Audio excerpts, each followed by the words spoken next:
money talks at the nation's capital. Look, I'm here in New Hampshire to talk about the budget I released today. Our D.C. bureau is live with President Biden's budget plan. Former President Trump facing dispute. Trump has seemingly never met a dictator he doesn't like, and not just like, but he seeks to emulate, which is the scariest thing of all. For hosting a prime minister in South Florida. Helping out rescue animals. There's a never-ending list of animals that need this type of transportation. Through a different mode of transportation. These stories and more coming up on Newsbreak. Hello, South Florida. I'm Laura Palfrey. And I'm Julian Davis. Today's Tuesday, March 12th, 2024.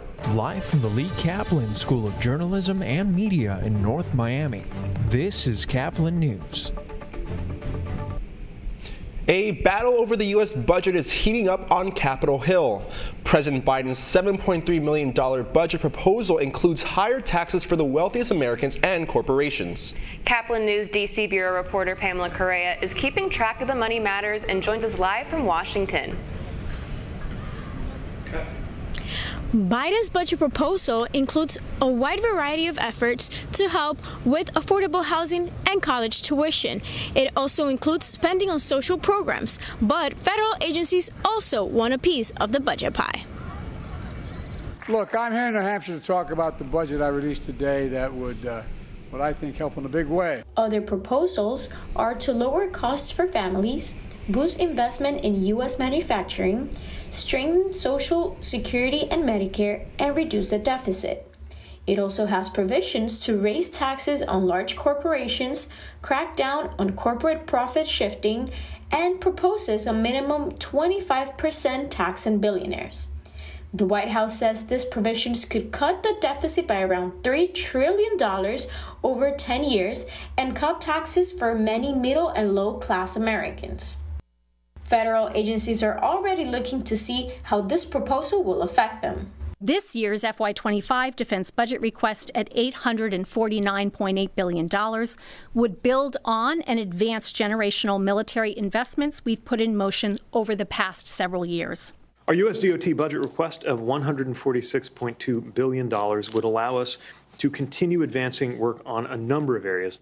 On the campaign trail, Republican candidate and former President Donald Trump said he would be open to reforming Social Security or Medicare, even while promised in the past not to do so. Biden has said he would not allow for any cuts to those programs to go through. Trump campaign official later told The Washington Post that Trump was referring to cutting wasteful spendings. The budget has little chance of getting enough support to pass, especially with the House of Representatives full of Republicans. This is Pamela Correa reporting for Caplin News from Washington, D.C. News breaks out in Haiti overnight as Prime Minister Ariel Henry announces his resignation. This comes weeks after continued violence from gangs have attacked government institutions. Henry rose to power unelected in 2021. He delayed last month's scheduled elections, claiming it was unsafe and further enraging protesters. The country has been under a state of emergency since Sunday.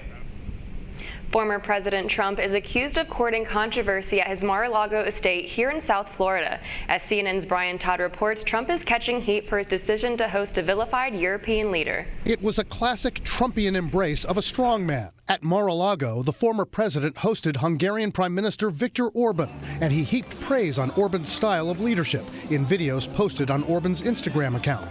He said this is the way it's going to be, and that's the end of it, right? He's the boss. And you know, he's a great leader, fantastic leader in Europe and all over the world. They respect him. Do people respect Viktor Orban? They do not. In fact, Viktor Orban is one of the most vilified leaders inside the European Union. He's a complete outlier. The far-right Orban's stifling of the opposition and the press and eroding of democracy has led many observers to label him an autocrat, which some analysts say makes him a kindred spirit with the former president. Trump has seemingly never met a dictator he doesn't like, and not just like, but he seeks to emulate, which is the scariest thing of all. Trump has openly praised Vladimir Putin and Chinese leader Xi Jinping, last year calling Xi brilliant in an interview and saying this about him while he was in office. President Xi is a friend of mine. There was Trump's almost comical courtship of the brutal North Korean dictator Kim Jong-un during the period when Trump was trying to strike a nuclear deal with Kim. Trump once displaying a Kim letter in an oversized envelope and often bragging about their correspondence. And then we fell in love, okay? No, really. He wrote me beautiful letters, and they're great letters. We fell in love. In his new book, The Return of Great Powers, CNN's Jim Sciutto quotes top former Trump White House aides describing Trump's admiration for dictators. Retired General John Kelly, who served as Trump's White House chief of staff, told Sciutto that Trump praised Adolf Hitler. Kelly saying, quote, he said, well, but Hitler did some good things. I said, well, what? And he said, well, Hitler rebuilt the economy. I said, sir, you can never say anything good about the guy. Nothing. In 2021, a spokeswoman for Trump denied that he had praised Hitler.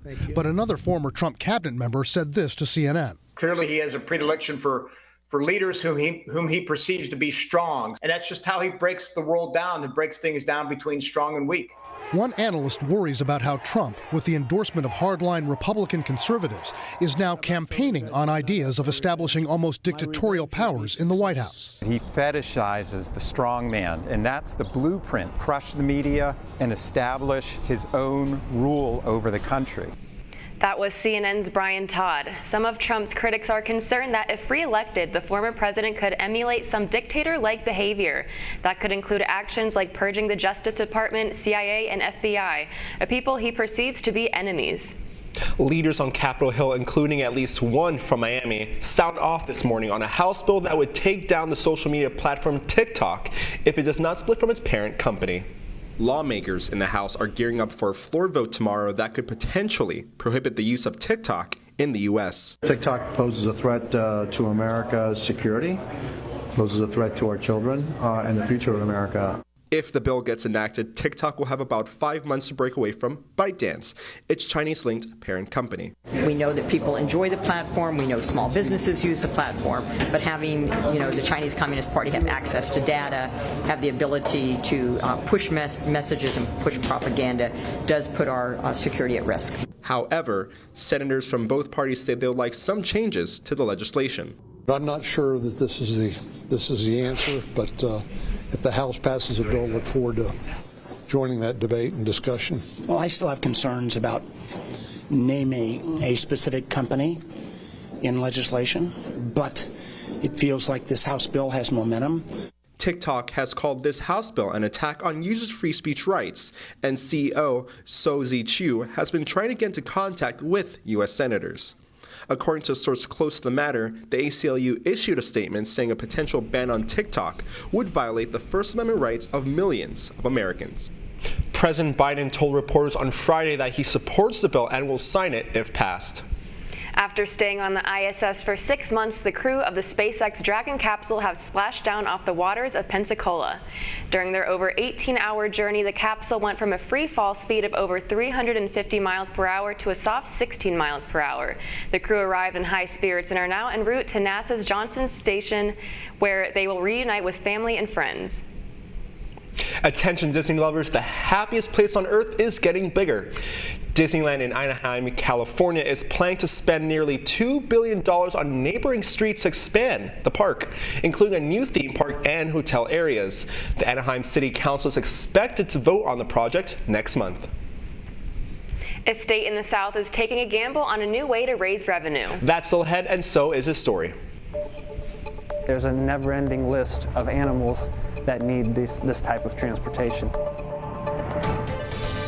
A kind of auto racing made famous in Indianapolis starts its season somewhere much, much warmer. Stick around, we'll be back in 2 minutes.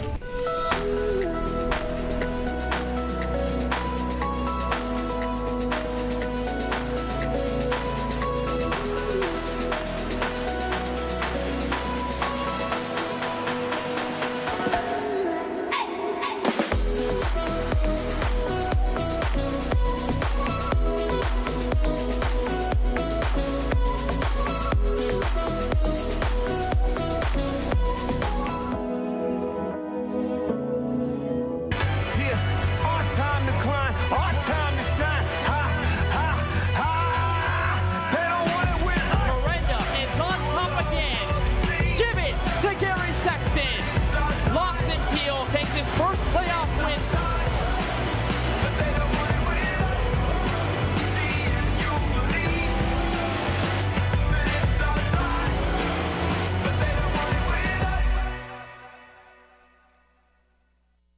Radcliffe Art and Design Incubator is the velocity accompanying the fellow's rudder, as in a boat. Unless there is movement or action, the planned direction is of little consequence. We encourage the creative ideas into action, and from the experience of doing, we critically assess the feedback, adjust, and set out to rediscover the potentialities of an entrepreneurial mindset.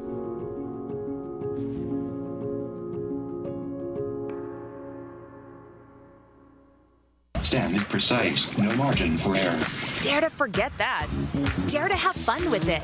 Get weird with it. Dare to send those old STEM theories flying past the neighbor's house into outer space. Dare to program something internet-breaking, record-breaking. Dare to blow their minds. Dare to learn the difference between sedimentary and metamorphic rock. Go find those rocks. Dare to keep daring. Dare to STEM. Check out She Can STEM to get started.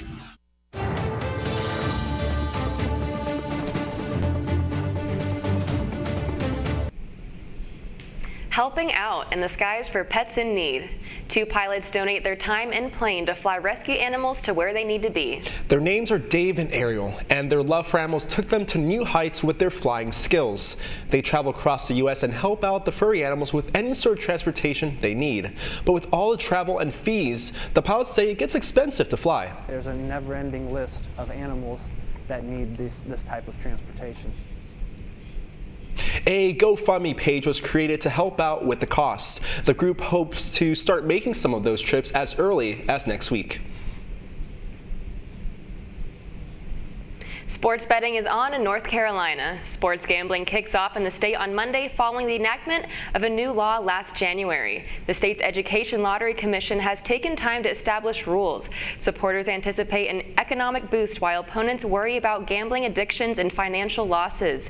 North Carolina is now the 38th state to legalize sports gambling and the 30th to permit mobile gambling. You're watching Newsbreak, and we're coming right back. Next cut.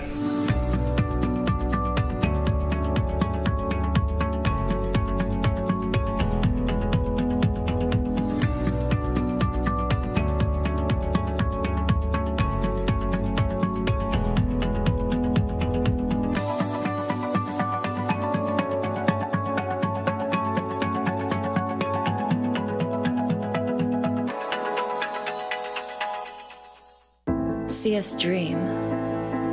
See us remember. See us protest.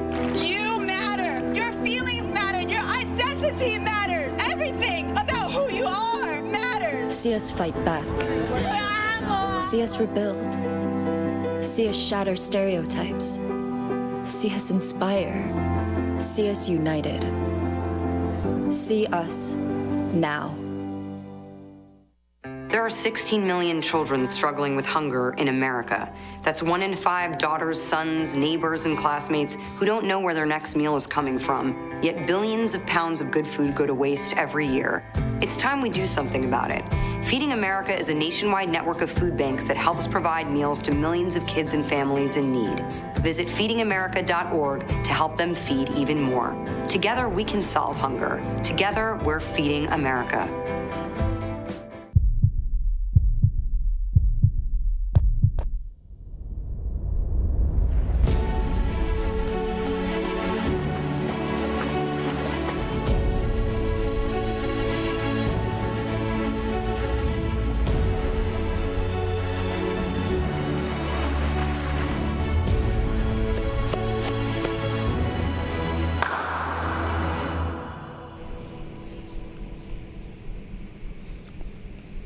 That's all the time we have for Newsbreak. I'm Julian Davis. I'm Laura Palfrey. Get more news anytime at caplinnews.fiu.edu.